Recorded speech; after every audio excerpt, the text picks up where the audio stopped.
As I edit this recording, the world is facing the coronavirus pandemic. John, our Adventures in Middle-earth Loremaster, is busy with pulling together people for the coronavirus community toolkit, so there's no spare time to run a session for us to record and edit. The link to the toolkit is in the broadcast notes, so please take a look at that and see if you can help. But the show must go on, if only to take our minds off the world outside, for a short while. So this is another Rolemaster classic actual play set in Terry K. Anther's excellent Shadow World, using Fantasy Grounds. You can find session summaries, items and characters on World Anvil, where our campaign is called The Praise of Old Men. Previously on, the tall skeletal guardians inflicted a wound on Sylke that was beyond Ugnan's healing spells. Fortunately, the party had a powerful herb that, once brewed and prepared, could knit her shattered wrist back together. After taking the opportunity for a longer rest, they headed back out to the temple again. The oppressive darkness inside resisted light, causing the lanterns to only be half as effective. Undaunted, the companions strode on in, trying to keep together as something creeping high up along the walls, too far up in the black void to make out, was stalking them. They were rewarded when they discovered a central dais that held a statue of a woman wreathed in flame but surrounded by vertical bars. This caged statue was the same that Cherry had seen in her vision. The ashling stone was nearby. But first, the party had to find stairs leading down to it. Trying to find a way into the cage around the statue, Cran had used his trusty crowbar Betty to attempt to bend the bars. This was met with a warning and, alas, a fireball. We join them as that explodes. Okay, so Cran, you're going to take, I'm afraid, an E heat critical.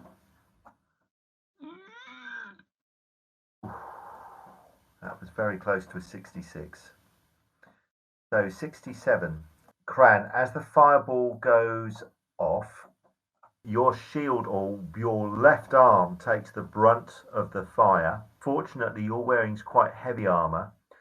Your arm immediately blisters and the flesh around your elbow and lower arm and wrist immediately cracks and begins to open up as if you've just seared some steak.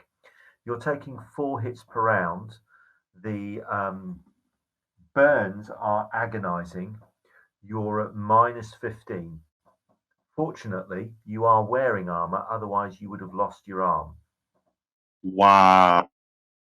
Right behind you are Numel and Ugnan. Numel and Ugnan, you're going to take C criticals. I'll roll those independently. Numel takes a 63 critical. So he is stunned. I won't worry about the stun. He's unable to parry for a round. I won't worry about that. But he does take 10 hit points of damage as he's knocked off his feet and lands heavily on his back and neck.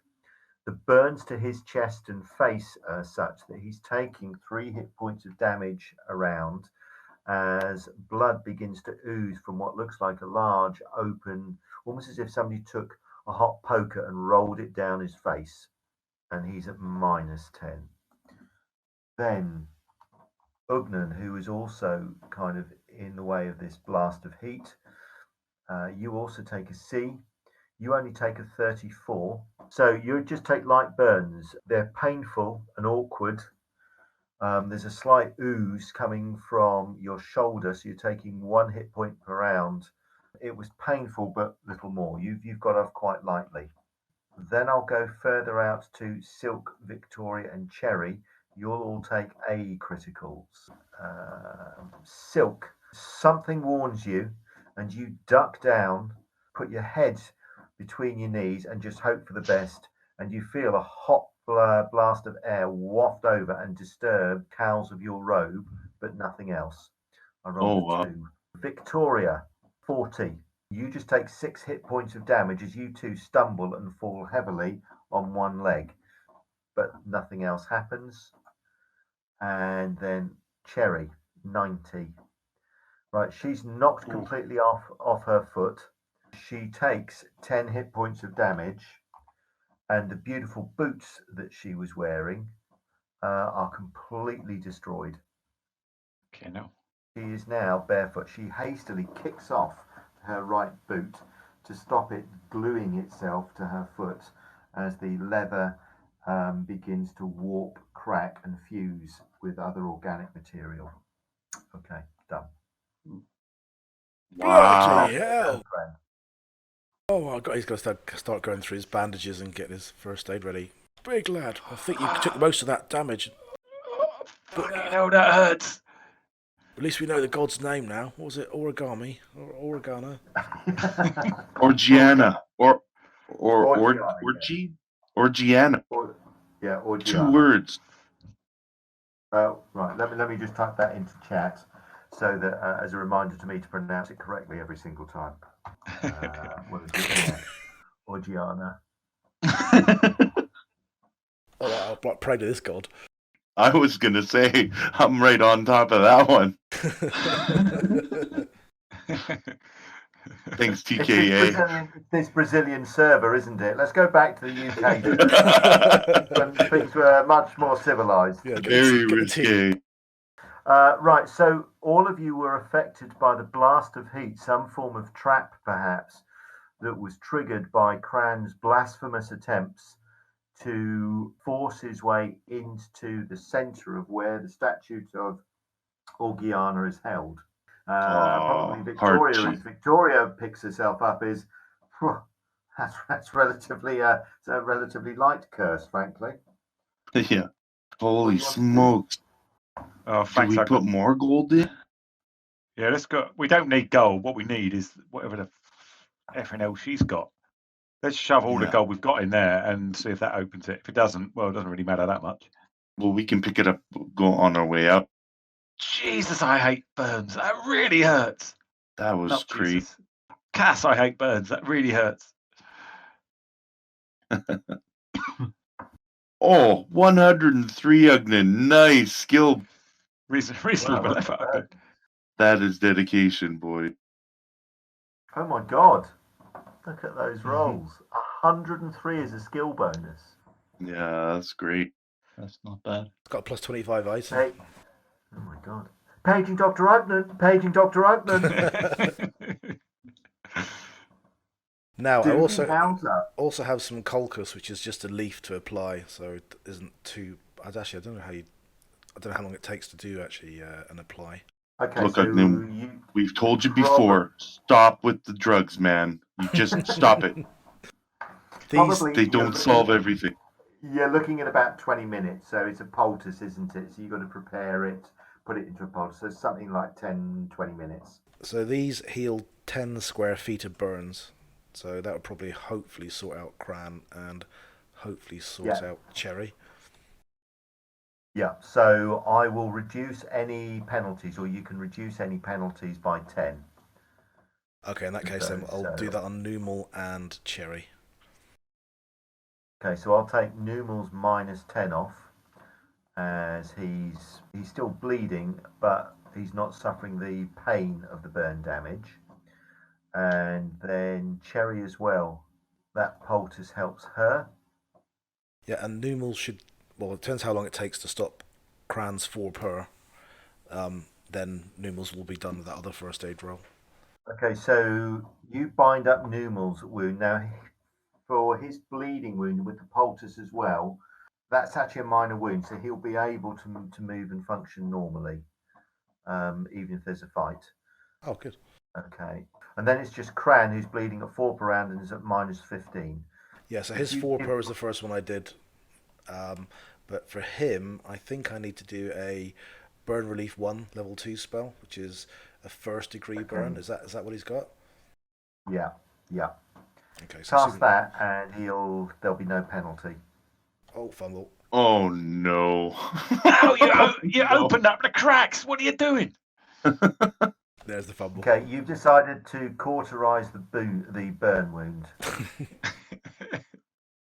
What sort of brain fart do you have in there, Ugnan? Hang on, Ugnan. I have some aloe in my cup. Okay, so this is a non-attack spell fumble. You rolled 47. Moderate. Oh my god, I suffer these at work. A moderate mental lapse.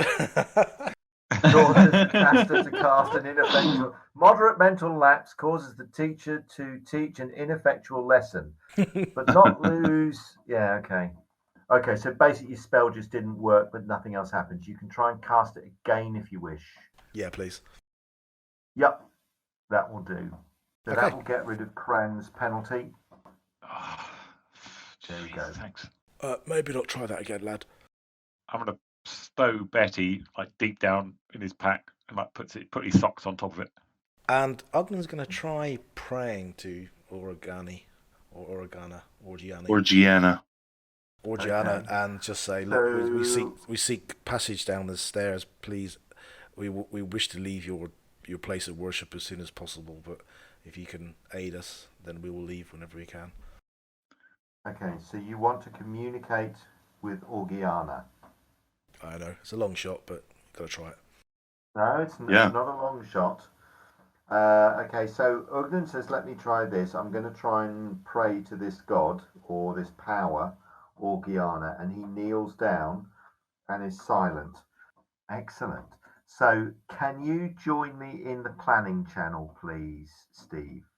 Okay, so Ugnan, so as you bend down and pray, almost instantly you can hear a husky feminine voice answer you. Okay. And she basically says, what do you wish of me? We seek the Ashling Stone. We've come very, very far to become this island. We don't wish to disturb you in your place of worship. We just need access to it, and we've got a vision that it's in here, in some underground chamber of some sort with stairs going down. We need your aid, lady. You can feel that her presence begin to warm you, and she says, can I trust you? All my worshippers are dead. I have no power beyond what you see in this room. Can I trust you, mortal man? Well, this could be interesting, my lady, because I'm a follower of the gods, yet I have no god that I follow. You can almost detect her and feel her humour. And she says, but that's not what I asked you, mortal man. Can I trust you? Yes, I have the power to grant you access to the Ashling Stone, and you may take it freely, but for my gift, I would ask service. If I commit to your service, then you can trust me, but you need to know there are things that I will not do, and I'll be honest about that. Honesty is always a good start. He says, I wish to escape this prison. Will you help me escape my prison and re-establish my worship? Over the years, as my worshippers have fallen away and died and been lost, so my powers have diminished to the point where outside the walls of this temple that you can see, I have no authority and no power. I am at my limits to protect this realm, these walls. Please, I beg of you, take my name and take my essence into a new realm where I can again spread my worship. Grant me that, and I will tell you how you can access the Ashling Stone. Were your worshippers, were they replaced by worshippers of different gods? He says, I know not, they were all slain, I fear. Okay, do I get the impression that I'm dealing with a malevolent entity, or I don't get that thing? Don't get that at all. She hasn't threatened you in any way. She has negotiated with you, and she started by asking if she could trust you. There is a playfulness and a very deep, beyond deep intelligence. And of course, you're communing with a god, albeit a much weakened god. And you're probably savvy enough, and if you talk to the others, you're aware that her notion of good and evil is nothing like your mortal understanding of good and evil. My lady, I am a healer by trade, and I feel like you are in pain, and I would wish to ease that pain. May I ask, what rules do your followers live by? She says, that is a fair question. She says, my worshippers, I expect them to worship me and no others, to hold me in their hearts and no other gods and goddesses, to serve my purpose, to spread my word, to spread my goodness, to spread my laws, to bring order to a world that is in chaos, to bring peace to a world that has known nothing but war and harm, to bring sanctuary to those that need it, all in my name and nobody else's, to spread my name throughout the world. You will have no other images, you will have no other deities that you pay heed to. It is me and me alone, all or nothing. And in return, the very least of what I can offer you is knowledge as how to get to the Ashling Stone. I may, if I feel I can trust you, you said you're a healer, I can help your healing. I see it's quite tempting. Look, from my mortal point of view, could you clear something up for me? The people of this island were once a good people, but then they turned evil, and I wonder why they would imprison a god. A good people would probably imprison a bad god, and a bad people would imprison a good god. Why were you imprisoned? And this is the last question I'll ask of you, my lady. I'm imprisoned because all my worshippers are dead. I cannot escape. I cannot move beyond where my worshippers last fell. My worshippers fell on this island, in this city, in this temple, and here I am, trapped. If a god's name is not known, the god does not exist. My name is unknown beyond these walls. I do not exist beyond these walls. Take my name, take my worship, spread my name, and I live again. Then I will do my best to heal you, and you have my word on that. I have your service? You do. Okay, right, we can join the other channel, Steve. So, if there's a communion between Ugnan and this deity, it lasts seconds, and his eyes do indeed glaze over. He doesn't tremble, but he goes very, very still. Shot But gold. when he instant, but when he stands, you see there's not a feeling of power, but a feeling of confidence. And can you all make perception rolls, please? As you look at the statue of Orgiana again, and you obviously notice that there is this playful expression, almost as a cat would smile as it's about to play with something. Ugnan has this same faint hint of a smile to his face. Whatever has happened has been good. Ugnan, you know that there are a set of secret stairs somewhere over here. Go down those stairs and you will get to an underground chamber. Now, the underground chamber is fairly small and a fairly sort of simple affair. Stone to begin with. There will be some creatures to defeat. Orgiana warns you that these can be quite powerful, so she urges you to tread carefully. But now that you are helping her, she will help you as best she can.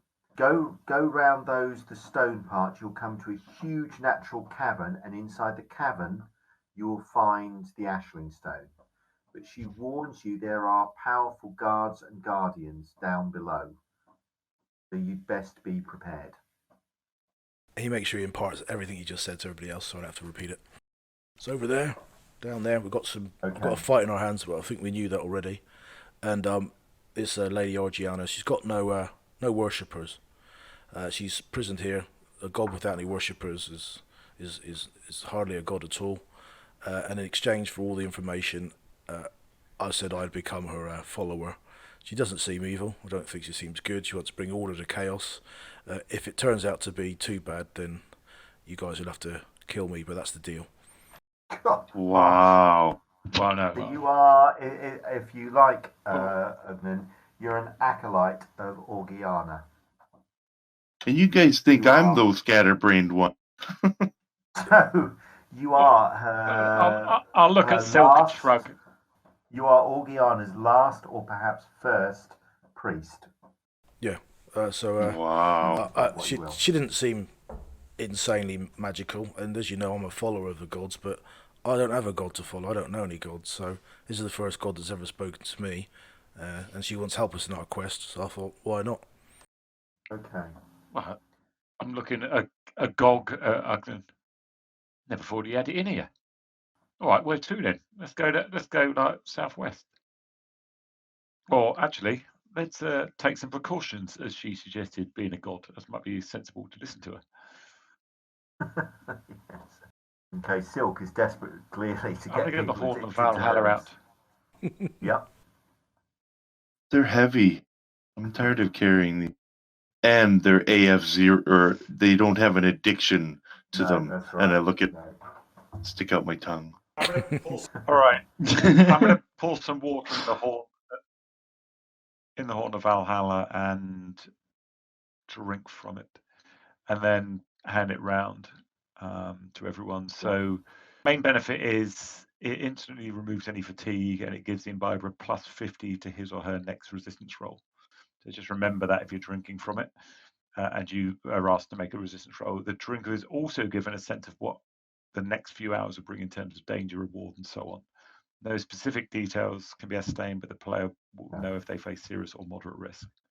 Okay, you face, as you drink from the horn, you know that you face serious risk. You know that the creatures that you face below are small in number, but each is quite potent.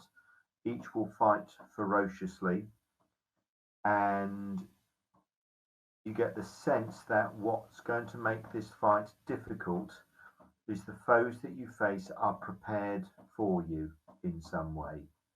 They're not intelligent, but they are prepared. Not ready, but they have waited for hundreds of years to fight people just like you. Well, doesn't bode well, ladies and gentlemen. There's fucking ancient things down there just waiting for this, and they've been trained for it. So, luckily, I'm with the A team here, so we can do it. Can I have some of that horn, please? You can have some of your. I'll pass it over. I'm going to drink. So you're giving him the horn? Yes, he's giving me the horn. Oh dear. Oops, sorry, Jim. That was Derek or Clive. Yes, right. Sorry, Sylke. The role that you were making, what was that relevant to? Just to learn about Orgiana. Is she a good god, bad? Just from the books we've read on her with Black New. Okay. Hate to do this. Sylke, can you join me in the Oh, other room, please? okay. Hi, folks. Sorry about that. So, Shockbolt Ugnan. No, just kidding. so Sylke looks quite quizzically at Ugnan, and then looks at the statue, and you can see there's a very thoughtful, reflective process going on. Okay, Ugnan, you are quite confident that somewhere off towards the west there are some stairs, some hidden stairs that lead down eventually to the Ashling Stone. I think we better get this. At least we'll get one of them. Let's get out of here as soon as we can. Mm-hmm. After you, Ugnan. Okay, so Ugnan, you've probably still got some of your flashlight left. I'm not sure how long it lasts. 10 minutes per level, hour and a half. Oh yeah, plenty of time then. Yeah, my God will protect me. Mm-hmm. He's found God. Okay, do you mean that? Do you mean that, Ugnan? Well, he doesn't know anything about her at the moment, so he's assuming that is his only, as her only follower, he's got her undivided attention, so he does feel a bit confident about it. Okay. At the far end of the room, you can see a large, heavy tapestry that depicts what looks like a huge hand holding a small sort of object that is wrapped in cloth. The object itself looks vaguely helm-like, perhaps a hat, perhaps a crown, perhaps some sort of battle helmet, but it's difficult to know exactly what the object is. You can see that one hand supports this crown or helmet or whatever it is, another hand is beginning to pull the cloth off. Tapestry is very, very faded. Can you all give me perception rolls, please? As faded as the tapestry is, you can quite easily make out there are other figures. And Victoria and Ugnan and Cran are able to deduce that these figures are fleeing from whatever this object is. Whatever this hat, crown, battle helm is, the crown of Sauron, these robed figures are running away in terror. Wow. Well, that looks jolly. Wasn't there a circlet or something that Rama had? It was something I forget now. And sorry, this is actual part of the furnishing of the temple. Sorry, of this place. Yeah, you can see this tapestry, and the tapestry depicts that scene of a large hand, human size, but obviously it's the perspective here, of a hand supporting some sort of helmet, which is partially covered with perhaps black silk. Another hand is beginning to remove the black silk, and a series of figures in the tapestry are running in fear. And the tapestry seems attached, hanging from the stone wall that you now face. So I might have think whatever's through here, if it removes its silk or its head covering, it's going to cause a fear of, well, I don't know, Orgiana in Fear some of way. something. Yeah. Anyone got anything to try and prevent that? Well, you've I got look at the horn. As you've drunk from the horn of Valhalla, you are. All of you feel buoyed and confident, and as you look around, you're all sort of almost grinning and nodding as if you've had a couple of Red Bulls. And yeah, we can do this. We've got this. Yeah, we've got this. You're looking at people, Cran, who have been your battle brothers through a number of terrible fights. Ugnan is an incredibly gifted healer. Sylke's magic can be devastating when she unleashes it. Victoria has proven himself to be a staunch fighter. You've not fought alongside somebody as skilled for some time. And when she draws that terrible reaping scythe of hers, she is a foe that even you would hesitate to cross. And Numal has gifts of his own. As for Cherry, there's no telling what she's capable of. As young as she is, who knows what she's going to amount to. You're heroes. You are the harmony. Cran will walk over to Victoria and he'll just grab her within a warrior's embrace and just look her in the eyes and say, just nod at her. And then he'll go over to Cherry and she's often crouched down and lift her up a bit and say, "You'll be fine, Cherry. You'll be great here." Walk over to Ugnan and said, "I have a feeling it's going to hurt for you, mate, later, but I trust you implicitly." Nimble, they just tighten the strap on Nimble's breastplate. You'll be fine. Stick with Victoria. She's dangerous. And they go and trying to find something to tighten up on Sylke, and then realise she hasn't got that many clothes on, and say, and like shuffle around, look at his feet, and say, just keep firing those light stuff out, and I think we'll be all right. And then he'll turn around and start walking towards the door. Yeah, the other door at the far end. See ya. Yeah. Come and get You guys have fun. I'll wait here. Okay. Bye. So Just remember, Cran gives his best. Yeah. just remember, before we walk through that door or anything, you can always ask Cherry to check the cards. I mean, it does look a bit scary. She can certainly get the cards out, and she can have another sort of intuitions. But remember, she's already used the cards to try and do a sort of a foretelling of what's going to happen. Oh, I see. know So what's this true, is I think. more of the skill versus the spell. No, but she can cast it. And Ugnan, you heal 5 hit points. Oh, cheers. And roll. Don't roll a 1. Addiction factor 0. Okay, so Cran gives his best. We've got this. I trust you, and I'm happy to lead the way. Cran, as you walk across, remember that, and it's something that perhaps many of you've forgotten. You are the Harmony Reborn. Remember this legendary group of heroes that stood and battled and helped Sylke against terrible odds, you are them and you've been accepted by them as the new harmony.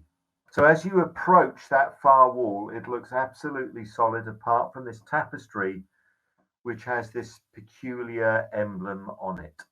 I'm going to get the tip of my sword from 6-8 feet away, just move up 6 feet away, and get it to crouch down on my haunches and ground level, just tip my sword underneath it and just lift it up, see if there's anything that isn't a wall behind it. No, solid wall. I'll go up, and I'm not going to cut it down, but how tall is the tapestry? Probably about 9 or 10 feet. It's heavy as well. It's very, very heavy, embroidered cotton, perhaps, not silk. I'll lift it up. Say, Cherry, do you mind having a look under here? Can't think of. Is this where she said we should be going, Ugnan? Your Yeah. Afraid so. Yeah, Ugnan, yes, absolutely, definitely. Cherry steps up, has a look, and then just shrugs and walks through. Cherry, are you okay? Kianel. You can hear her shout and say, "Yeah, fine. It's an illusion." Oh, bollocks. Oh. I nearly saw in my armour I've had some. Okay. Stepping through the illusionary wall, you can see what looks like a small chamber at the far side. The room is a sloping, quite a high ceiling, and you can see at the far end of the room there seems to be quite a tall, high table that holds crystals, small, irregularly shaped crystals. None of these resemble the ashling stone, unfortunately, and small knobs in front of the crystals. The crystals are set into the table, whatever it is, and the knobs themselves look like they twist. I'm such a dirty boy. Is that Milk Matt talking or Sylke? Both. Sylke, this is right up your alley. Yeah. Okay, knobs twisting. Silk runs in. I thought so. So you're going to have to twist some knobs to find the back passage then. Oh, Jesus. Knob, Okay. twist. So, Twist. Silk, as you twist the dials, you can see the crystals fill with light, but nothing seems to happen in the table. Numal, Ugnan, and Victoria, can you give me perception rolls, please? Okay. Deeper off towards the rear, towards the east end of the temple complex, you see flashes of light from time to time. You don't know exactly why these lights are flashing on and off, but there are lights flashing. I'll see what's going on over here with Protect Silk. Ugnan will keep an eye on the east. Okay, Silk stops playing with the table. Silk, nothing seems to happen in the room as you turn the dials, just these crystals illuminate as you twist a dial, twist them the other way, and the dials go off. Nothing other than that seems to happen. Exactly what this magic is, you've got no idea. Whether it's a game or some sort of strange ritual, you've got no idea. I'll twist them all so they remain on. As you do so, in the other room, you can see that small pedestals seem to light up in alcoves all around the temple complex. Obviously, this, from what Ugnan has said, this is perhaps a main worshipping temple for Orgiana. And you can see that there are these small shrines, perhaps, small, I don't know, holding areas for statues. God knows what they are. But they begin to light up and they stay lit.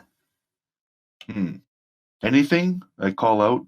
She's just concentrating on the I've lit all the little orbs in here. Anything happen? Numal calls out and says, whatever you've done, it illuminated a number of small altars. Looking around, he says there are 12 of them. Altars. And there are 8 knobs. More than 8, yeah. There would be 12 knobs. Okay. I think that table only has 8 shown, but there are 12 knobs. 12 knobs, 12 altars. She's called Orgiana. Is this called like, I don't know, it's a machine, so it's electronic or something? Is this like the orgasmatron? That's right. Can Not that Ugnan sort of goddess. check out the nearest one, the nearest altar, and just Uh, see is it heating up or anything? No, as you walk across to it, no heat is given off from it, but you can see obviously that it's quite well lit, and you can see that there's a silver plaque that bears a name in Black Nereti, a language that you're becoming more familiar with. In fact, It's one of the in fact, as you focus on it, Ugnan, you can read it quite easily. You can read the name Agskern. I write that for you. Yeah, he can read Nereti now. Yeah. You can see the name Agskern, and you can see as you look more closely at the altar, it seems to be decorated with lots and lots of ants running around. Oh, okay.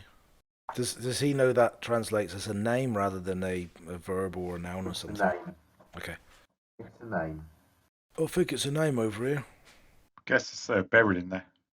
And can he check the next one, sort of the one to the south east? Okay, See, there's so a if you plaque go on that. down, yeah, if you go down and check that one again, there's another plaque, and there's another name. Oh, I won't bore you with the name. There is another one. Are we looking with for the anyone one particular? name. Like, how about Ashling? Yeah, No. with the one name that he. Did you share that out loud, Ugnan? Oh yeah, he'll always be like talking out loud, just the way. Yeah. So okay. So the first name that you saw was Agskern. If you want that information, so the first name was Agskern, which you know is a name. Exactly what it's a name of, you don't know. And there are ants running around carved into that altar. The one that you stand next to now is Solus, Solus, and there seem to be just strange creatures carved into the altar. Things with 3 legs, other things with extra arms, an extra half head, horrible warped, sad, pathetic creatures. Some with huge mouths that are really quite fearsome, horribly distorted things, almost as if these things had looked into a cracked mirror that had distorted their image and taken on that image. And you mentioned there were 12 of them. There are 12, yeah. So one of the things and she tells you guys this, one of the things I recall is there being 12 dark gods or 12 gods of them, and they're in groups of 3 that they each belongs to. So this could be maybe each altar is for one dark god or one god of the Nereti. Well, hang on. You're saying these are all dark gods? Mm, And I've just thrown my lot in with one I'm of not them. too sure. Yeah. I mean, I was thinking it's a temple of darkness, a prison god, and we're in this place where there's lots of these dark gods. I don't know if I've made the right deal here. Well, yeah, because all the 12 around the outside, if they're all gods, they're quite puny little altars. The one in the middle, if it's the darkest of the lot, look at the size of that. You're not helping, lad. Well, why don't we just walk around the edge of the room with some lights and go and check out all of these names. Yeah, Right. yeah, I think so. Typing something. I'm going to do the same. Okay. Do you wish to, so Ugnan, that's in response to the question I think I may have chosen incorrectly. I'm not sure if I've chosen correctly. I not think I've chosen wisely. You hear that voice in your head. Okay. And the voice feels somewhat disappointed and distressed and anxious, almost frightened. So some of you, Cran, you're waiting with Cherry in the other room with all the knobs. I'm not sure. No, sorry, I was going to come out and just do Okay. the rounds with everyone. Okay, so if you like going round them anti-clockwise, first is Solus. If I move Ugnan's token, the rest of you can, yeah, Solus, then the Solus, then this one is Mornos, and you can see a series of robed and cloaked figures. The next one is Derion, and you can see what look like small imp-like creatures with whips. These things almost look like gremlins. Unpleasant, sneaky, horrible little things. The next one is Dalagor, looks like a werewolf. There's a number of these things loping through forests, chasing. Next to Dalagor is Zorsh, and Zorsh is perhaps his emblem or whatever is carved here. Look like bat-like creatures, but with arms and legs and human faces. I suppose your medieval impersonation or impression of devils and demons. The next thing is Urik, a huge, colossal, hairless bear standing on 2 feet, arms outstretched, defeating a number of other bears in combat. But this thing is enormous, fully sort of 8 or 9 feet tall, but massive across the shoulders. The next one is Aminos, and there are lightning bolts carved all over his altar, or perhaps a plinth where maybe a statue to him would have been placed. Sorry, it was Aminos and then Ulrich. I'm sorry, I got those the wrong way round. The next one is Calabrius. Now, she looks like a sinuous snake, but with a woman's upper body and head. Quite beautiful to behold. And she sits coiled on what looks to be a temple in a jungle with lots of other snakes coiling around her. The next person is Sincarnos, and this one is vaguely familiar to you, Ugnan. This is probably the biggest image so far of a huge, powerful, naked man who seems to be holding a curved sickle in one hand and a child in the other. But on this altar, the child is dangling from the foot, from his hand. You can see he grins. The sickle seems to be dripping something, and you can tell that the baby's left arm is missing. Hacked off, perhaps. Who was that? Sorry, what was the name? Sincarnos. Okay. Then the next one is Homicide. He sits on a jeweled throne with a jeweled crown, and you can see that whoever carved this image and this likeness has artfully managed to depict flashes of light coming off his many jewels. He sits and smiles across at you, holding a valuable scepter. And the last one before we get back to the beginning is somebody called Tomorrow. I'll type that one just to make sure. Because Calabrios, Sincarnos, and Homasia were easy to spell. Oh, yes. Well, sorry, yes, I'll get those all in. So, Tomorrow is, I didn't want any of you saying tomato. That would annoy me. So, Tomorrow, there is nothing on the altar at all. It's clearly been polished, and you can see faint lines, but whatever is on it is now invisible to your eyes. And then that takes you right the way back to Agsgrim, which has the giant ants. Cran just like takes his helmet off and scratches his head. I'm going to need a bigger brain. So on the altars, sorry, while Ugnan was running around there reading them, there are actual items? No. The altars seem to be absolutely empty in terms of the surfaces are flat. They're slightly recessed, as if a dip, as if they could hold a liquid or a fluid of some description.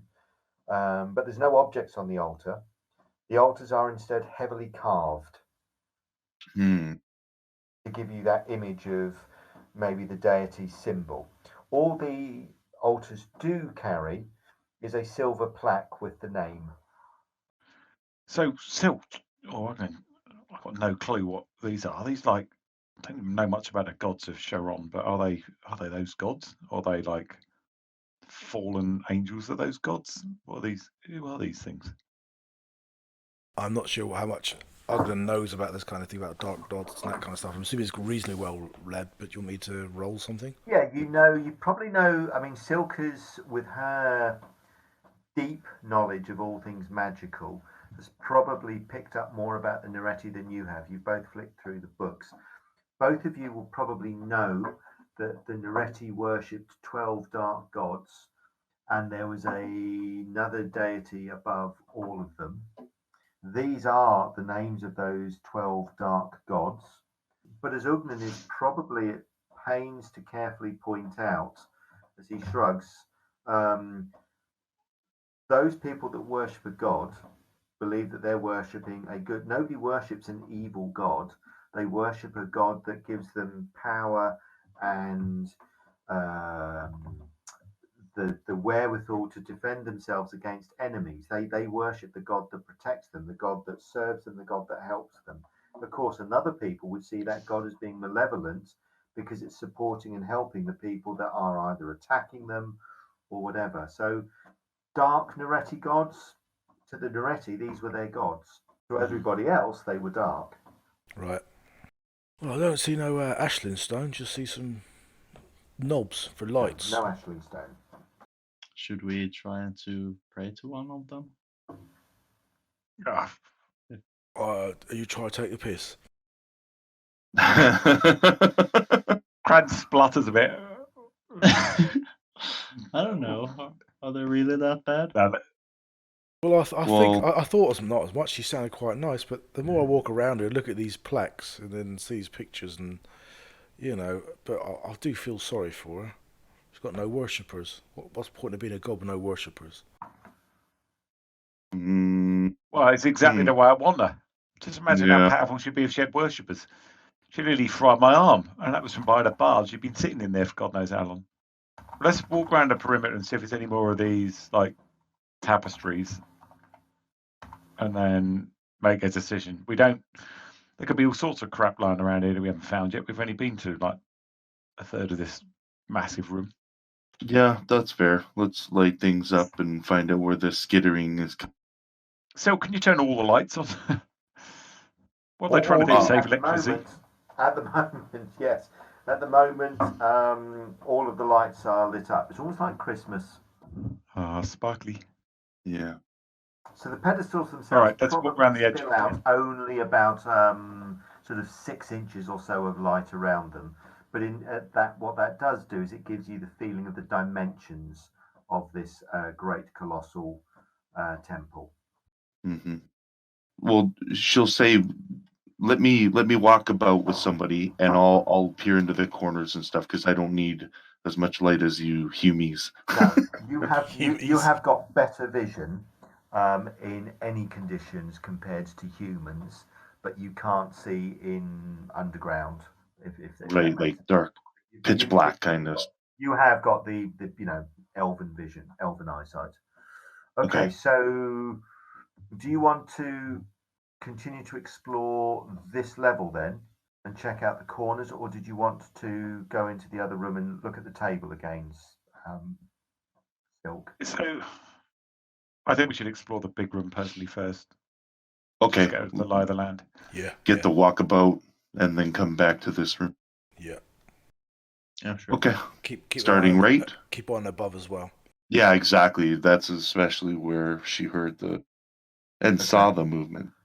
So she'll gather everybody around her and just walk around, use her extra vision.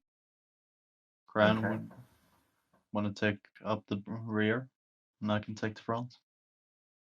Yeah, no worries. Okay, so Don't be so rude. You're unable to illuminate that sort of far corner. Nothing seems to move around in the shadows.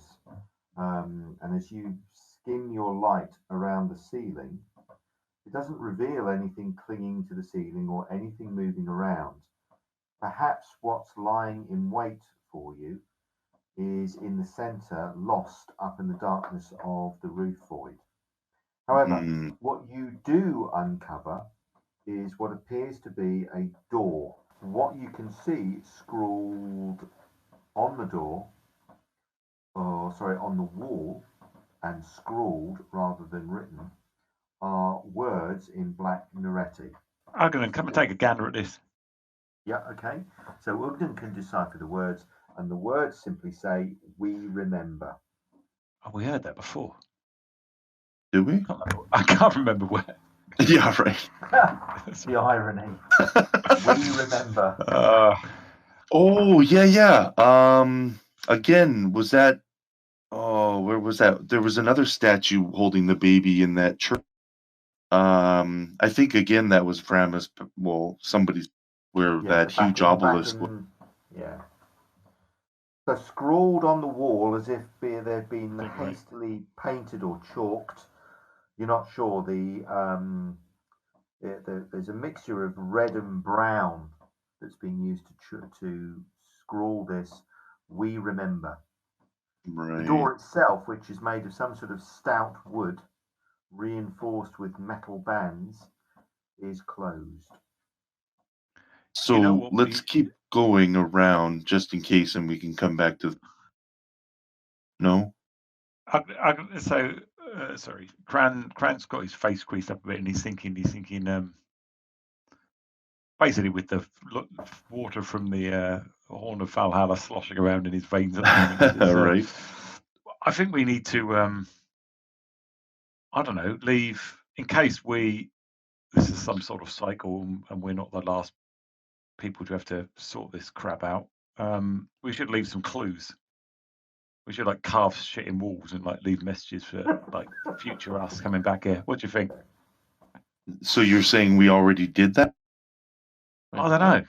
Well, it seems weird to me that unless they just failed, in which case it'll be at least someone else might help someone in the future, then, even if it's not me. Damn, temporal time direct. I'm going to be scratching his head. Yeah. Are you sure what he's talking about? Yeah, I think I am, and it hurt. Come on, Cran, move it. Let's keep going around the print, like you said. All right, let's look in. Do you want to go through this door? Give this a bit of a no doors yet. Just in. All right, come on, Nemo, keep up, Cherry. Yeah. Do what she says. I knew what she meant. Follow me. Okay. I'll follow you, Victoria. Come on. Okay, as you move across back towards the center of the room, you're aware that as you fan your light up, there is that portion up in the ceiling that you just cannot access. Can you all give me perception rolls as you approach the center of the temple again? So Victoria moves across, followed by Sylke with some of the rest of you. That darkness is a pain in the ass. It's a bit like when you've got that sort of itchy ass and you can't scratch everything, and you can get a lot of it, but there's always that last itch left. And how many knuckles do you get? Cran, and you can tell Cran and they have no idea what you're talking about at all. Soak does. When you live 6,000 years, you know. You should try itching your ass in his effing armor. Christ, you'd have two-headed sword just to get into the all the crevices.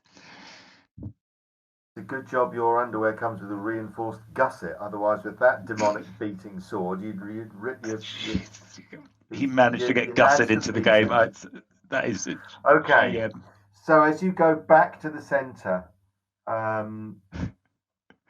you can't hear anything move, but you sense, some of you feel that there is something up there watching you. The moment that you walked into this place, it scurried up the wall, scurried across the roof, and has remained doggedly out of sight of your lamp. As you've moved around and flashed your lamp randomly, it has cunningly remained out of sight, waiting patiently, perhaps for some of you to wander off on your own. Let's not do that. You're going to stick together. So Victoria and Sylke continue their exploration. Again, Silk tries to make sure she's walking with Ugnan versus in front of Ugnan. No reason. You come across more altars, and again you come across what appears to be another door. There's no markings on the walls near this door at all. They don't remember this one, eh, Cran? Nah, that's bloody strange. Maybe we didn't get around here. It's a big room. It's dark. Mm-hmm. Okay, so you make your way round, and again you play your lights, but whatever lurks very patiently, very quietly. Oh, fucking hell. So So, can you just like hit it with some massive lightning bolt up there?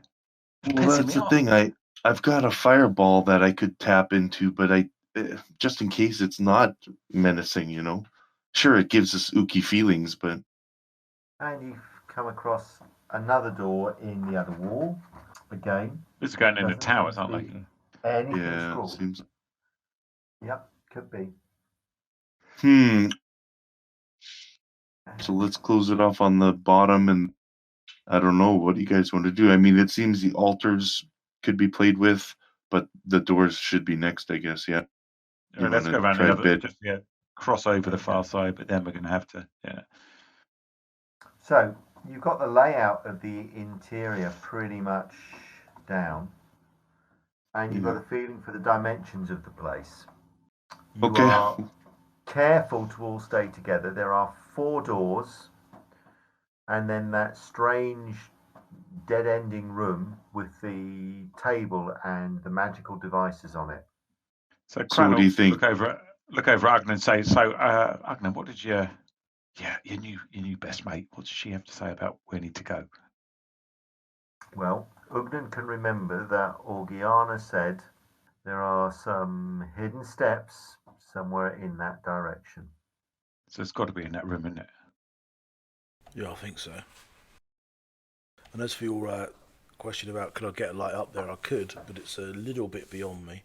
It's about as much, I'd have as much success as I did with the pit trap. All right, Yeah, let's avoid that then. Yeah. All right, let's go back to that room. Let's have a right old look in there. Right old look. Okay, so you head back to carefully, though again, as you traverse the entire chamber, maybe there isn't anything up in the ceiling. For all of your moving around and shining of lights, and yes, there are some strange and ugly looking shadows up there, you've not seen anything move for quite some time, nor have you heard anything move for quite a while. Perhaps it's gone. Cran will walk back over to here, and he'll say, Orgiana, look, I'm like not a disciple or anything, but I'm like a friend of one of your. Well, in fact, you're only disciple, and I just wondered, what the fuck is that thing skipping around above you? That must piss you right off. Right, Cran, are you trying to commune with Orgiana? No, I'm just talking to a statue at the moment. Okay, right. It's right. If Cran is just talking to a statue, showing a little bit of bravado, that's one thing. If you're actually trying to reach out and talk to Orgiana, that's something else. What are you trying to do, Cran? I'm just really annoyed, and I'm like trying to goad her into telling me something because it's pissing me off. I've been here for 5 minutes. So. Right, you're trying to goad her, so you're trying to communicate with her. Can you come into the other channel, please? Oh dear, this is absolution pure. I'm gonna stay here. I'm scared, guys. So sucked. Yeah, Cran, sorry. I just had to fight Discord. Yeah. Sorry. I was telling Chad I'm gonna follow you wherever you go and cause you to be So Cran hesitates for a moment, and then he turns around and again is scratching his bum head, fill in the blanks where appropriate. and joins you, looking wistfully at Ugnan. Wistfully, not any other sort of fully. Well, Easy, big guy. Easy. I got to admit, Ugnan, she talks a good story, but yeah, there's one woman's enough for me, and Sarissa's like, she's massive. She'd have me nuts if I talk to another one. So I'll say, well, she basically said that thing in the ceiling that ain't going to hurt her servants. So she asked me some nonsense about becoming one of her servants or a right hand or something. I wouldn't have none of that, but she said the stairs are visible to those who can see or who had eyes or some nonsense like that. So we've all got eyes and we can all see, but I couldn't see any. So maybe you have to look harder or something. Or maybe Ugnan, you need to like pray at it or something like that, and then it all might come to light. You think my mistress will provide? I think so. Well, I don't know. She seemed quite like wanting to help you. Well, Ugnan's going to go and have a look physically with his own eyes, sort of like see if there's any hidden steps underneath the altar, Okay. any hidden catches, that kind of thing. Okay, give me, so as you step in, just give me a search roll as you have a look and see if you can see any hidden compartments. And sure enough, actually, it's not too difficult to find. You can see that there is what looks to be a secret wall, and beyond the secret wall, you can see some steps leading down. Well done.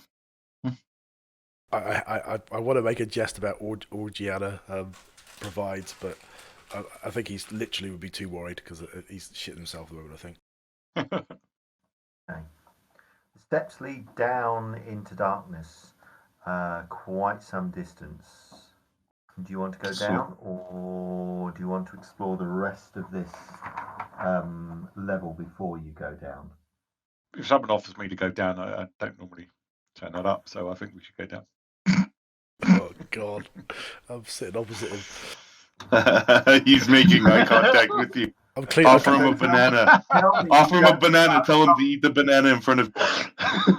I'm wiping that chair down. Comfortable. I'm wiping that chair down Yeah, afterwards. exactly. I would ask how much and what are you exactly fellas drinking tonight, but I shall find out from the MPs tomorrow morning. That's right. Okay, so I take it you've decided to descend the stairs.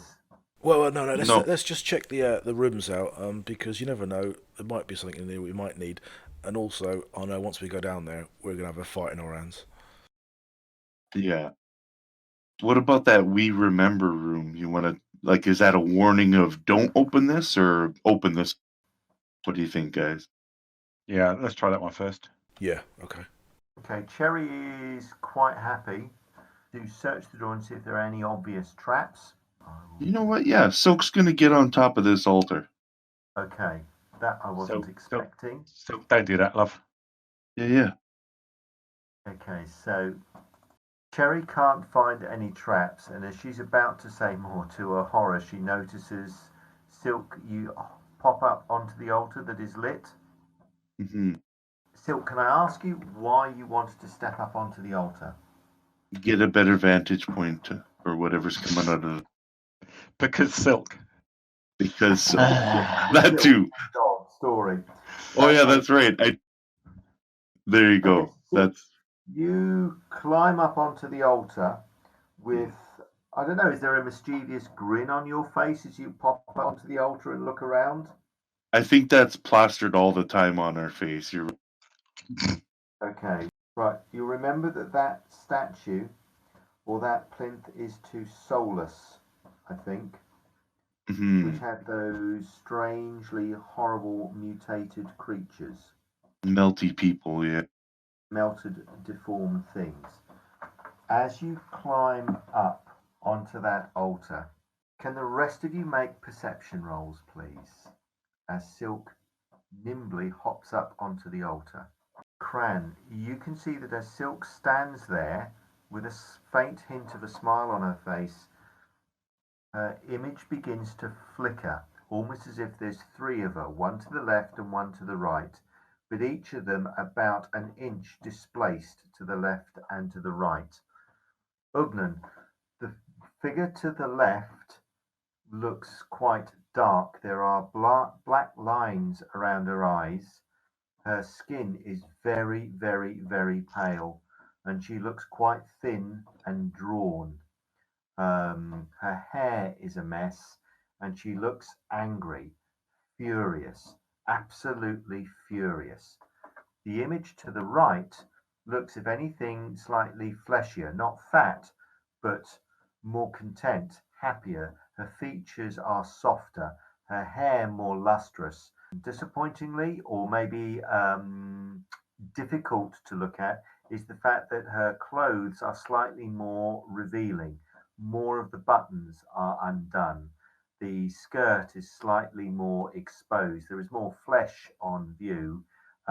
This version of Sylke seems more approachable, shall we say.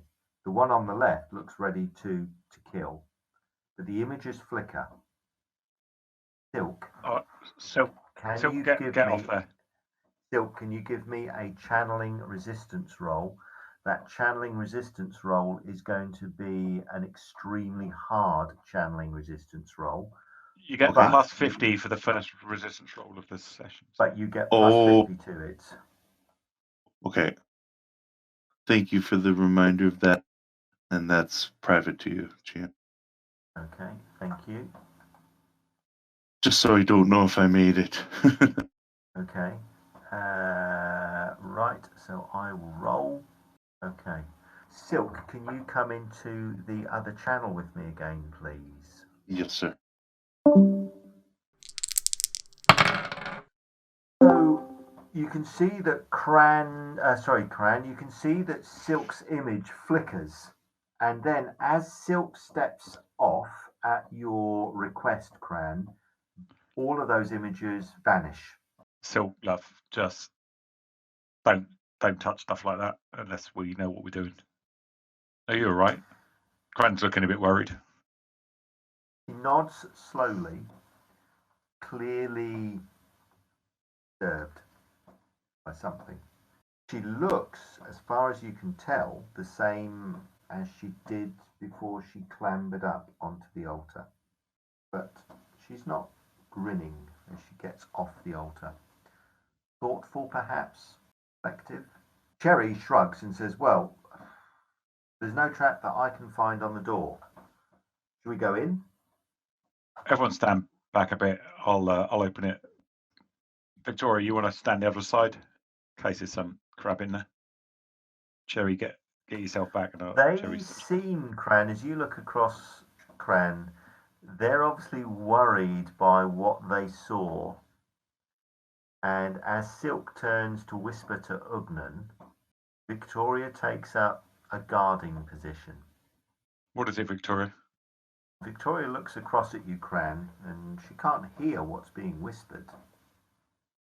But there's clearly some whispered communication going on. All right, I'm going to try and open the door then. Okay. So Ugnan, Cran actually, the door itself is stiff with time and age, but that's all.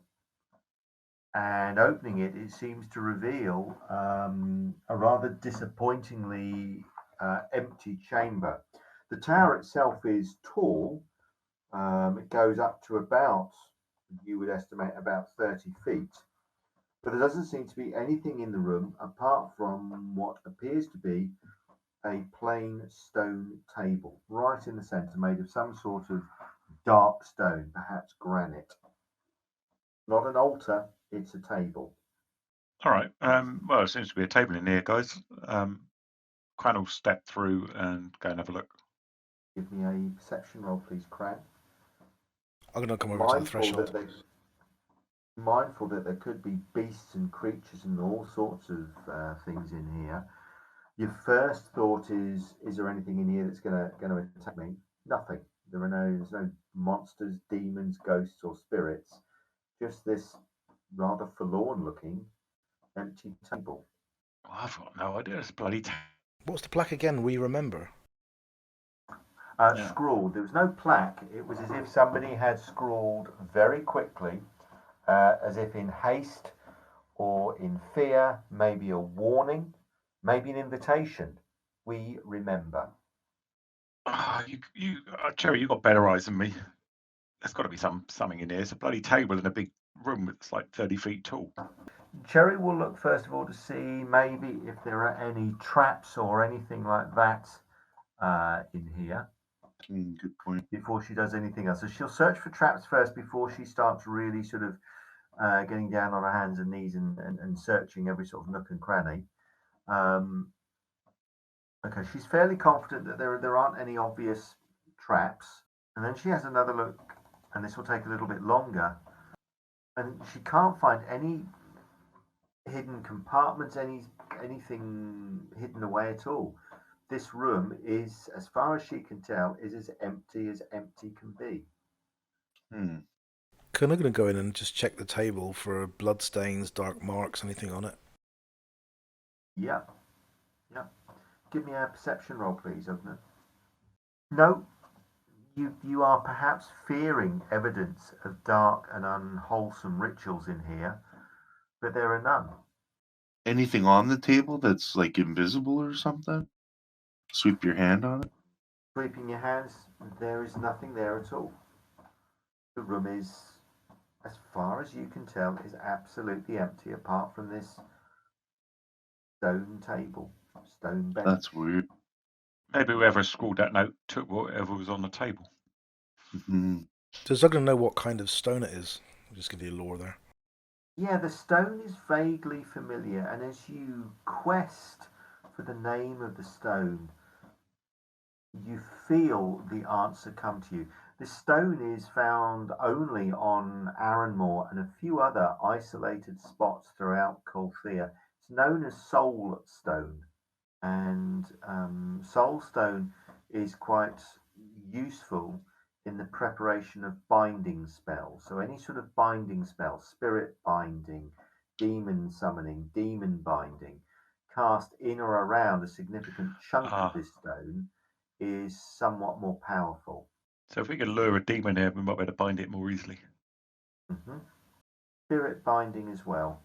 And the table itself, how is it in the room? Is it has it been screwed into the table? It's a great lump of... No, this is a lump of stone. So when I say stone table, it is a lump of stone that has been hacked and carved so that it is the size of a table. Lifting it would require, elephants and things to drag it and move it, or magic, very potent magic to lighten it. Although soulstone itself is actually quite light, not as light as pumice, but still quite light. You will know as a healer, and it sort of comes to you somehow, Ugnan, that another benefit and a great benefit of soulstone for somebody in your position is that if you want to restore the life to somebody, you know that as a healer, once the spirit has left the body, once the soul has left the body, you've got a kind of a magic window in which to draw that soul back. Once the soul, many people believe, once the soul has gone too far over the river, it can't cross the river and come back into the body. If you've been dead for a while, you're dead for good. Soulstone is powerful enough that it can summon back the spirits of those that have been dead for many, many, many years, not just weeks. Oh, wow. That could be useful to know. Yeah. So you need to be able to cast the spell, but the power of the spell in summoning back the souls of those that have died is much more powerful. Yeah, and why is it in a dark temple? Good to know. Maybe it wasn't always a dark temple. Well, that or they expect Ugnan people to die downstairs. Well, remember, Ugnan, for you, this isn't necessarily a dark temple.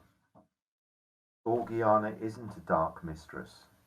Yeah, true. She's a mistress of the dark, not perhaps a dark mistress. Yes, the gods around her are dark, but that doesn't mean that she is. Right, let's try the other door, or the other 3 doors actually, if we can. Yep. Okay, so Yeah, you pick, buddy. Chamber. Northwest first. Go clockwise round. Okay. So again, you've got a similar door as the last one. There's nothing sort of scrawled on the outside to give you any sort of clue as to what lies beyond. Do you want Cherry to search for secret doors again? Traps, yeah. Okay. Sorry, traps. Yes, that's what I meant. And Ugnan will double check her work, and I can say it again because Bosco's not here. Yeah. Okay. So why don't you give me a perception roll then, please? Okay, there's no need for me to roll with that sort of roll. So you and Cherry agree that no, this door is not trapped. It's not even locked. Who's opening it? Ugnan will open Victoria, you want it? it. Nice. Ugnan feels slightly confident he's going to open it. Okay. You open the door again to reveal an empty chamber with just a big lump of soulstone in the centre. Hmm. You want to go in and have a look and see if it's any different? Yeah, yes, please. Ugnan. In fact, Ugnan, Cherry, and Cran, can you make perception rolls, please? Ugnan, I'm going to ask you to make that perception roll again, please, because I want yours to be very hard. Okay, that's right, I can do the reduction. You walk into the chamber and have a look at the stone. Again, the room looks absolutely empty, but there is this, this powerful, potent soul stone which could improve and benefit your healing powers. Cran, there's something not quite right in there because, as Ugnan is not the quietest and nimblest of people, but he walked across to that stone and he didn't make any noise at all. Ugnan, mate, can you hear me? Be careful. You made no sound going across that floor, and you're like basically normally like an elephant on roller skates. So, okay, Ugnan, you can. And now you can that's hear if he Cran even turn hears him. round, and as you turn and face him, you kind of stamp your foot, and it's completely silent. All sound in here seems to be muffled. You clap your hands, but there is no sound. You can see your hands, and they make contact, but there's no noise that comes from them whatsoever. be careful in there. I don't know what the hell's going on in there. Wow. However, chipping some of that soulstone stuff off could be quite useful in the future. Yeah, maybe. Well, but don't think I want to Yeah. defile it while she's in residence. No doubt. Fireball and all that. Yeah, okay. Hear that voice in your head. That as well. Pardon typing errors. There you go. The whisper is, your reverence is worthy of reward. I need not your sympathy, but have extra power permanently, which is 1 extra power point.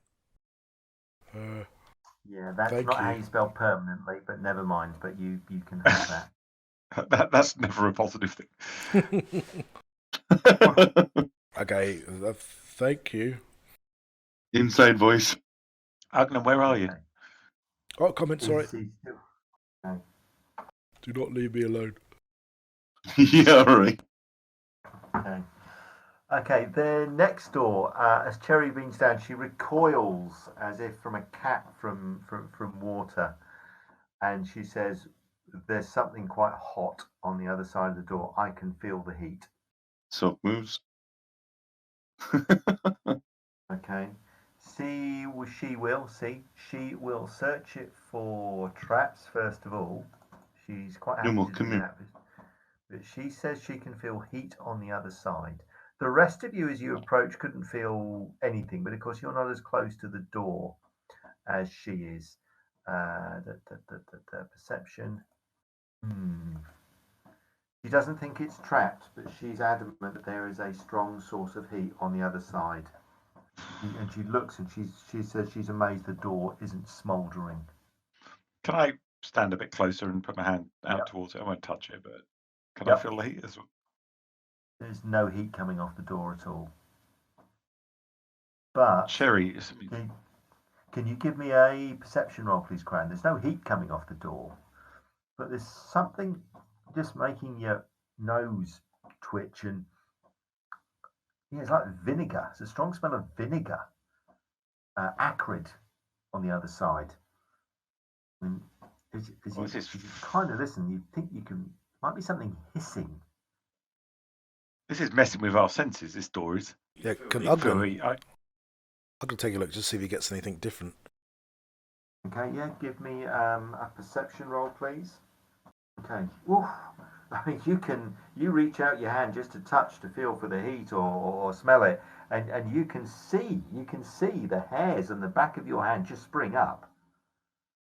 There is something that is causing your hairs to spring up, and you can feel kind of a tingling in your skin, like just before a lightning strike. Wow, it's strong. You don't want to touch that door. Okay, imparts that. All right, stand back, guys. This is just like some another illusion, I think. Cran says without much confidence in his voice. Unless it's all three: lightning bolt, acid strike, and fireball. Right, Off you Cran's go, going to open Cran. it's going to open the door. 3 criticals. Are you going for it? Ugnan, is. come here. He's Get got- out of the line. Criticals. Okay. Right, I'll at least show you the chamber before they hit you. Don't try No. that GM trick again there. GM. Yeah. It looks just Okay. like the last chamber. It does. You open the door, and there is another lump of soulstone. Only cowering by the table is the small figure of what looks like probably a 12-year-old boy, 13-year-old boy. And as you peer in, Cran, he hides behind the statue, and you can see he's got what looks like a small rusted knife, and he waves it at you. Doesn't say Cran anything, but he's warning you to step away. Cran will take a step back quickly because he's so surprised to see anything moving in here and swear under his breath, and then like, there's a little boy. Maybe he speaks Neretti. Be careful. He's got like a 2-inch potato peeler. He's like wafting at me. As you step back, Cran, you catch a glimpse of the boy wave his hand at the door, and it slams shut. Wow. I'll knock on. Excuse me, Sonny. Just That don't, might be a magic item. don't trust your eyes. Don't trust your eyes. You know this place. Oh, right. Okay, Door I'm gonna. slammed shut. ×5 PowerPoint multiplier. I mean, you tell me. You want that? You tell me any young boy can slam a door shut with a wave of a hand. Well, I couldn't. But then But I've I seen can you damn take. well open it with one wave of my hand. Maybe But just then again, win. I've seen Yeah. you like take a critical head wound and like get up smiling the next morning and have breakfast. So what the hell do I know? That's I'm true. gonna open the door again and walk in. Cran, Whoa, as wait, you wait. touch that door, you can feel that door is red hot. I don't If you absolutely don't take your believe it. hand away. Oh, okay. Or do you want to hold on to the door and risk losing skin? I'm just trying to. I'm assuming it's an illusion. Okay, give me a resistance roll, please. You can use your 50 bonus. This is against channeling, please. Sorry, mentalism, please.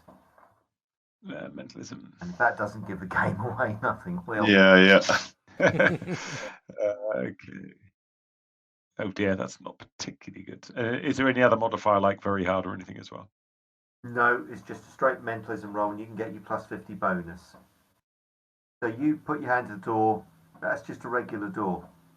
You thought it was. No, it's not hot. That's just all of that talk about acid and lightning bolts and heat. That's cobblers. That's just stories to scare the weak-willed. There's just some brat behind the door with magic. Don't kick his ass. There's some kid fucking with my mind here. We got to have words with him. You know what happened I'll walk last in. time somebody did that? You spread them from one end of the room to another. Do you want to go and do the same to this kid? No one messes with Cran's mind. It's spread pretty thin as it is. Well, he's laughing at you, isn't he? As they say, he's mugging you off, mate. He's mugging you off, you melt. Cran, come back. Are you No. me? No, let him. All right, Cran, you storm into the room, closely followed by Victor, and the boy stands up, only he changes shape slightly, and you can see actually what you thought was a boy it isn't. It's a slightly younger girl, and she drops the knife and looks terrified. Victor, the snake behind the altar is huge and is really powerful. If Cran gets any closer, that thing is going to probably wrap itself around him and crush him unless you do something. And it's going to move quickly. You better do something. I'm gonna grab Cran and drag him out. Okay. Attempt to, at least. Cran, Victor Get away! is clearly going to protect this girl. And he drags you out. And the girl looks relieved. It's not a girl. It's not even a boy. It's probably some sort of fucking demon. Leave me alone. Cran, can you give me another resistance roll against mentalism, but you don't get the plus 50 bonus because you've used it? Unlikely then.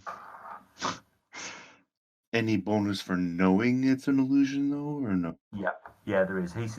You strongly suspect there's an illusion or some sort of mind bending going on.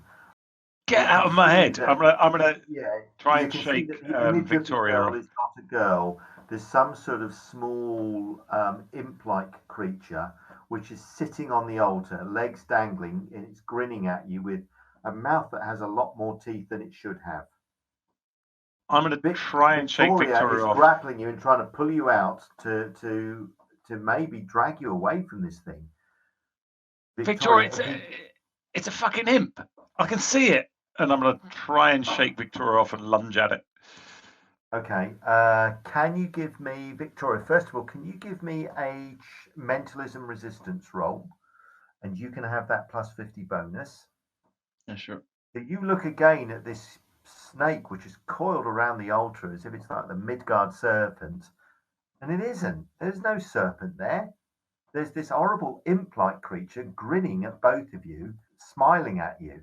It clearly is quite a potent spellcaster, but it doesn't seem to have any weapons on it.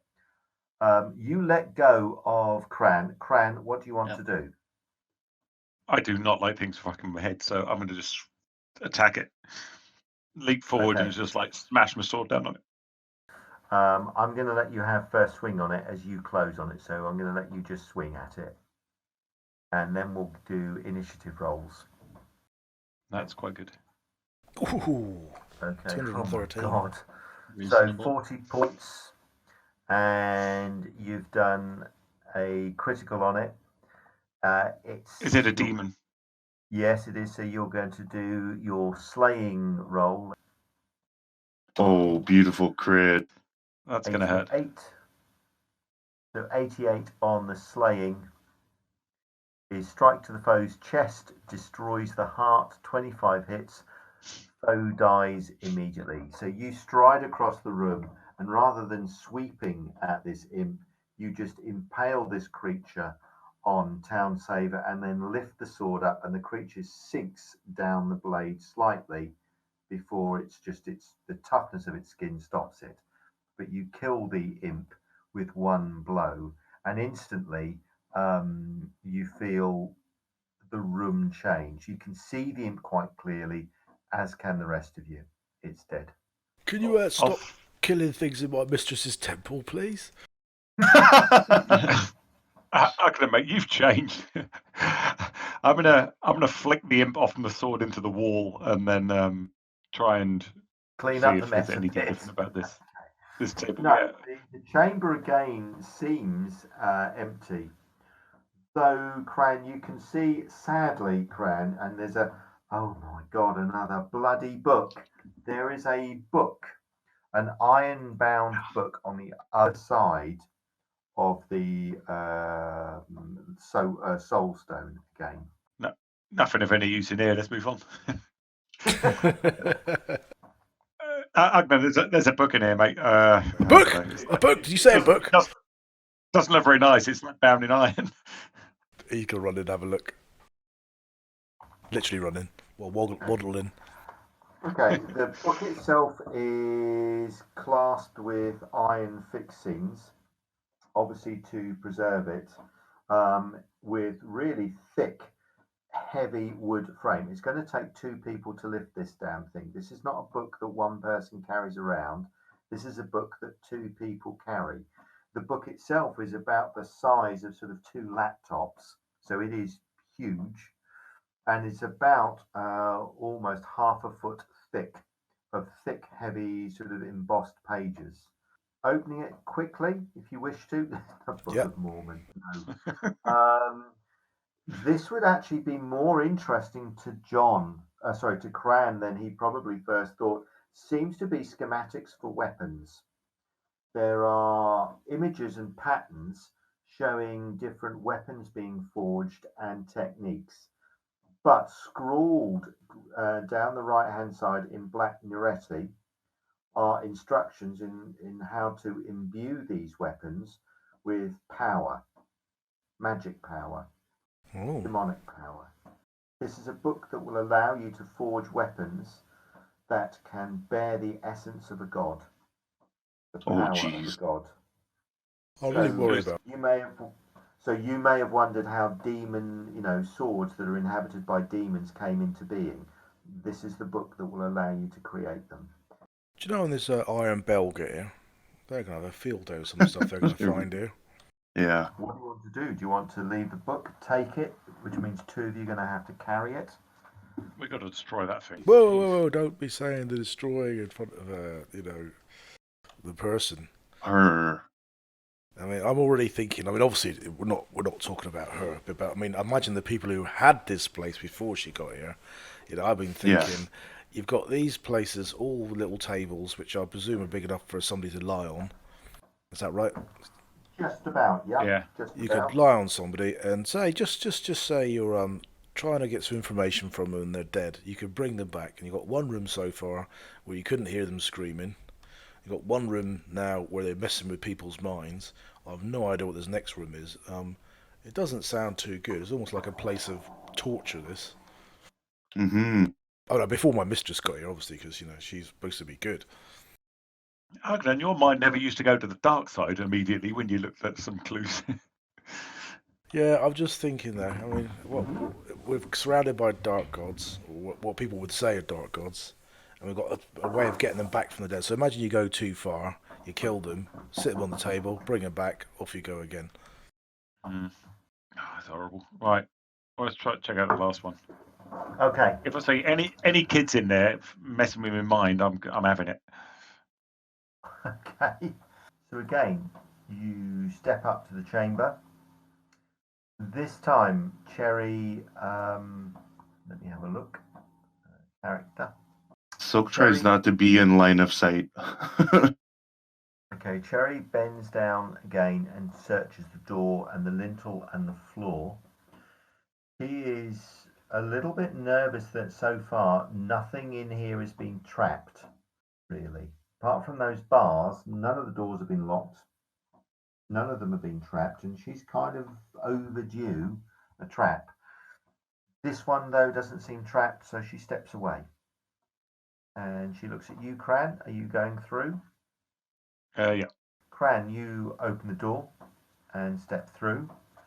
And again, this room appears to be empty, though it looks like the floor and walls are slightly blackened as if there's been a fire in here. But apart from another big sort of table made of soul stone, there's nothing in here. This is weird. It's just empty. Look, it looks like your god Ugnan has let off some other fireball in here. Look, it's all scorched everywhere. He'll have another look as well in there, see if there's anything else other than the soot. Yeah, give me perception rolls, please. Cran, you can give me a perception roll as well. I don't think you did. So you can have a look and just make sure there are no hidden compartments. There's a basement, there's a downstairs. But there are no trapdoors in here, there are no secret compartments on the table, and there's no deep, dark, nasty book of anything hidden in here. This chamber is empty. And the actual Maybe from summoning. the carbon that's left behind, is it on the table or is it just around the chamber? No, it's in a couple of piles in the corners. If somebody set fire to maybe some books, some bedding, some linen, something that burnt quite quickly to leave a small sort of dark ash behind. Ready to die? So you've explored the four towers. You've got some ideas about what they might be. You certainly know that Soulstone is a useful, powerful augment if you were casting sort of a resurrection spell. Maybe these four towers are resurrection chambers. something. Summoning Might come in chambers, yeah. Might come in handy in like the next 20 minutes. Or less. But you know where, thanks to Ugnan and his new mistress, you know where the stairs are that lead to the Ashling Stone, the stone that will help you rescue the long imprisoned spirit and body and soul of Patience Clute, here beyond legend. And that's where we'll leave this episode. In hindsight, I think that was a bad move on Ugnan's, my character's, future prospects. Oops. Thanks very much for listening. Thanks very much for subscribing. Thanks very much for following. All those kind of things. They help improve the visibility of these podcasts. Much appreciated. And with that, I'd like to add something to the end of this podcast, which is something that was recorded in a recent session, and I'll put it on the end of this one as a thank you. Cheers. Right, so here's our subscriber. The first one was some loser. I don't know. It's somebody called Stuart Miller. I don't know who that was. Sounds like a loser. Probably with a bad mic. How dare you? Then Samwise7RPG, Captain Moores, Ed Deathlock. Then we had somebody, David Spake, who actually left a comment. Farseer22 left a comment. Thank you. Now this is where it's going to go a bit weird, but I can't actually say people's names properly. This is Game00. Then Shane Herbert. He actually was the first person ever to leave us a comment, other than Magic here, but Magic doesn't count because he's one of us. Sorry, Magic. One of us. Then Tessa and John Komniski, Richard Ruyard, Aspire to Hope, Southside's Kane, Adrian L, Lieutenant Tibbles 86, great name, Mark Mitchell, Michael Heileman, Tyler Langley, Dominic Poudre, Christopher House, and our last subscriber was Martin Lindfisk, I think. Thank you very much, folks. Yeah. Glad you like it. Just completely butchered their names. People actually left us comments though. It's Shane Farseer, somebody called Sunbloke, which is a great name. David said about Fred Daniel, and the last one to leave us a comment here was James England. Oh, fantastic name, great name. The second name, James England, very English name that. And we've got some people on Podbean: Jay Gatsby, Battle 77, Naies, ZZZ Jack or ZZZ Jack, depending where you come from. Harmon RN, Joe Burr, I don't know, I presume it's Johannesburg 2185, and Judstar Crew. And also we've got some people on iTunes, but I've no way of checking that. So when we sort of drop a thing out now, guys, like an episode, I don't publicize that much, and we get over both the platforms of YouTube and Podbean over the course of that week, we get about 30 people now listening to them. Wow. That's awesome. Well, thank you very much, those of you that are tuning in. Thank you. It's amazing what social distancing does to people. Yeah. Right. Thanks, Stuart.